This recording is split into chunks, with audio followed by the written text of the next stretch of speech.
সুপ্রভাত বন্ধুরা। আজ ৪ঠা ফেব্রুয়ারি ২০২৫, শুভ মঙ্গলবার। বন্ধুরা নিশ্চয়ই খুব ভালো আছো, আনন্দে আছো।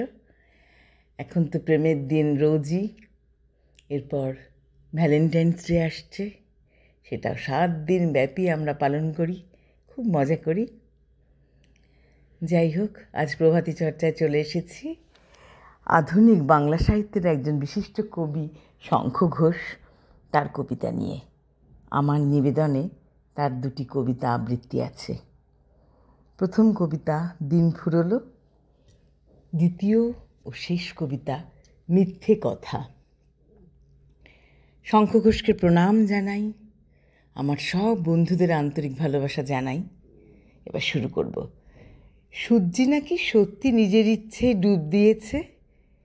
সন্ধে হলো, দুচ্ছাই আকাশ জুড়ে এক্ষুনি এক ঈশ্বর চমকে দেবেন লক্ষ রঙের দৃশ্যে।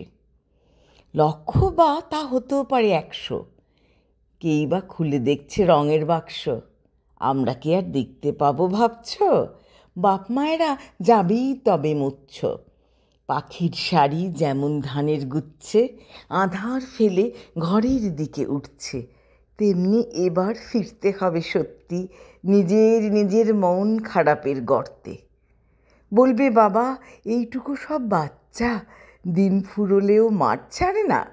আচ্ছা, মা বলবে ঠ্যাং দুটো কি কুৎসিত, এক গঙ্গার জল দিয়ে তাই ধুচ্ছে।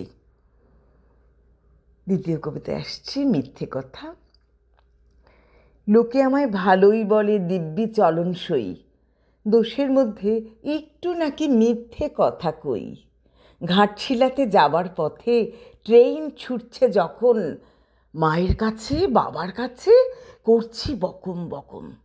হঠাৎ দেখি মাঠের মধ্যে চলন্ত সব গাছে এক এক রকম ভঙ্গি ফোটে, এক এক রকম নাচে।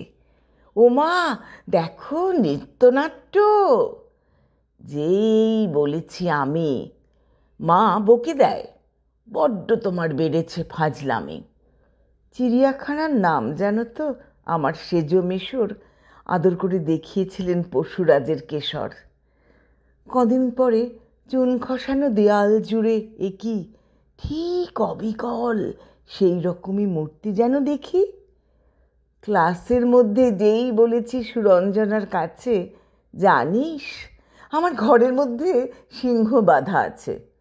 শুনতে পেয়ে দিদিমণি অমনি বলেন, শোন, এসব কথা আবার যেন না শুনি কক্ষনো। বলি না তাই সেসব কথা সামলে থাকি খুব, কিন্তু সেদিন হয়েছে কি এমনি বেয়াকুব। আকাশ পারে আবারও চোখ গিয়েছে আটকে, শরৎ মেঘে দেখতে পেলাম রবীন্দ্রনাথকে।